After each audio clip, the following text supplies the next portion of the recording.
news, everybody. It's another episode of Paper School. So let's start class. In this week's class, we're going to talk about material. What do I mean by material? Material that paper is made out of. So the first type of material I'm going to talk about is the most popular. It's wood pulp. I'm not going to dive too much into how they make wood pulp, because that could be a video within to itself. But I will talk a little bit about it so you get a few ideas. So it can be made basically two ways. The two most basic ways is mechanical and chemical processes. The difference is one is mechanical and one is chemical. That's the major difference. How they separate the material is through mechanical process, tools, and then a chemical process. And I will tell you right now, the mechanical process is the most inexpensive, and it's also the greatest yield. So that means the more material that they put in, the more material they get out. So let's say put in a pound of paper, they're going to get out 0.95 pounds of paper, which is why it's the most economical to make paper from. That's probably what they make. That's what they're going to make paper towels out of, and toilet paper and tissue, and really inexpensive papers. The other one is the chemical process, and it produces a little bit better paper, and that's normally how they produced what they call alpha cellulose. And alpha cellulose is high-end wood pulp paper. And what's the two difference between them? Basically,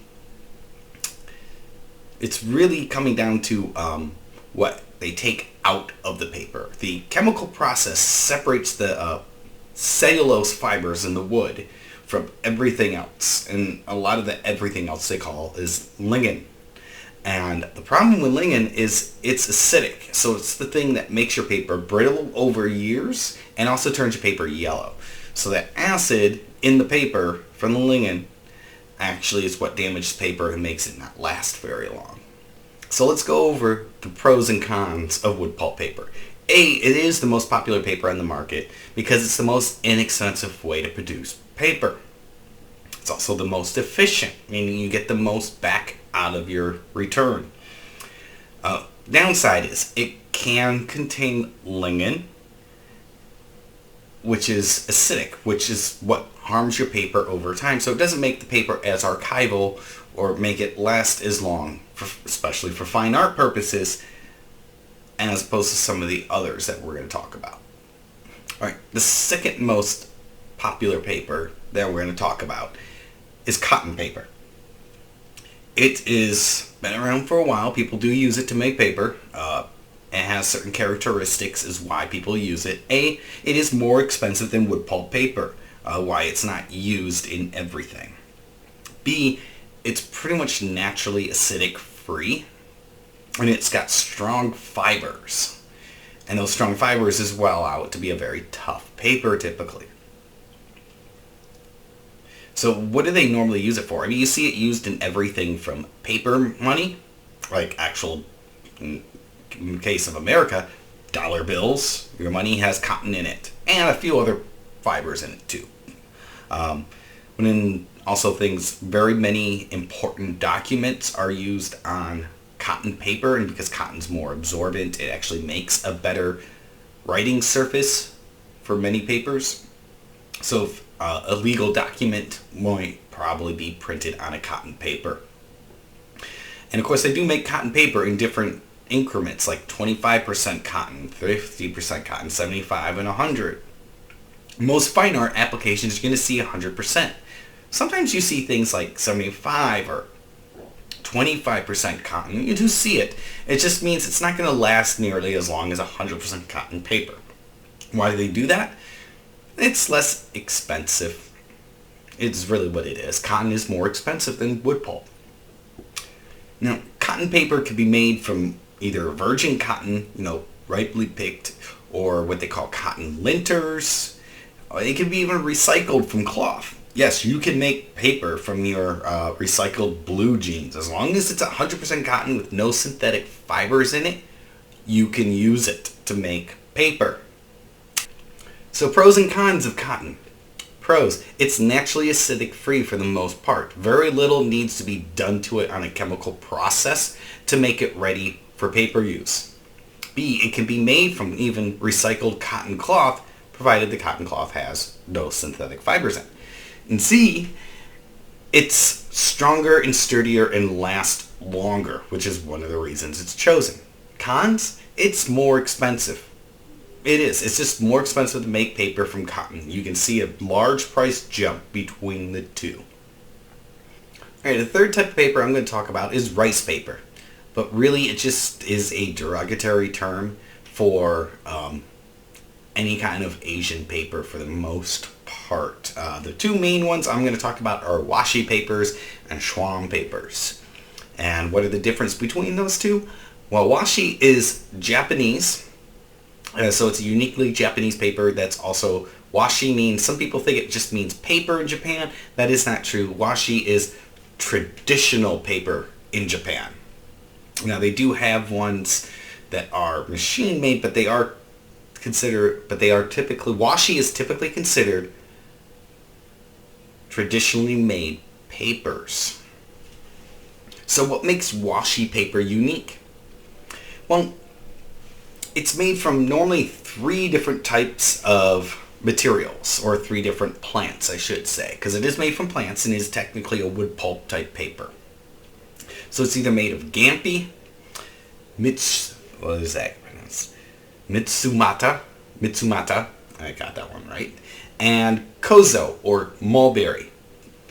So it's a Gampi tree, Mitsumata shrub, or Kozo bush.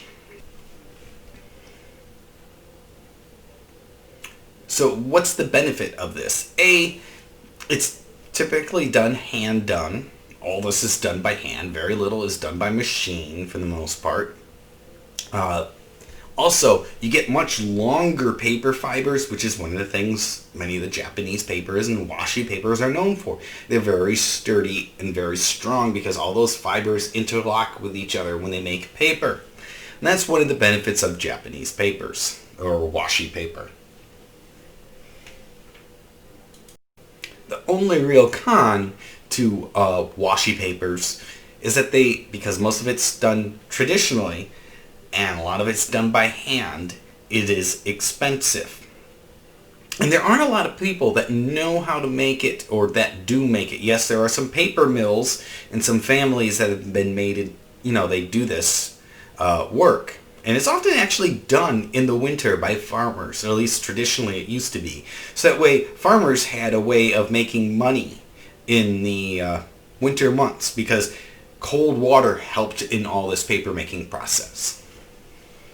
Now the other one I'm going to talk about is Schwan paper, and sometimes Zwan paper. Both are the same thing, it's just different translations. It's Chinese paper. And it is one of the first papers made, because paper was first being made, actual paper we know it, was first made in China. I mean, it's typically made out of mulberry, so they do use mulberry just like the Japanese, and they also will use hemp, and that's what they originally used to make the first paper was hemp.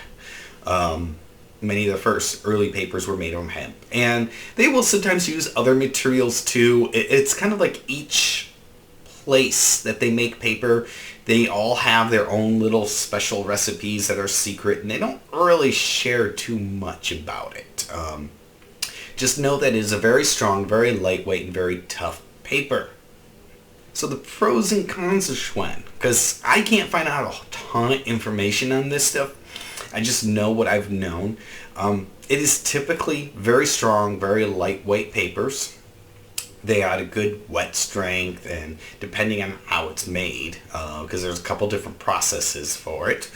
But that's really what it is, and it's actually decently inexpensive for a paper. I find that most of it's in very large sheets. And I'm talking very large sheets. Most of the stuff I saw when I was at Daniel Smith, very large sheets of paper. Very inexpensive too, compared to most of the other papers. Why? It's China. You get a lot of things from China because it's inexpensive to get things made there. Their manual labor power is a lot less inexpensive than ours. And those were the three most popular paper materials. That is by no means all of the paper materials out there. Many of the others, there isn't a lot of information on them just because they're very unpopular. But some of the other ones I want to talk about are Nepalese Lakota paper, for example. It's gained a lot of popularity lately, and it's made from the Daphne plant.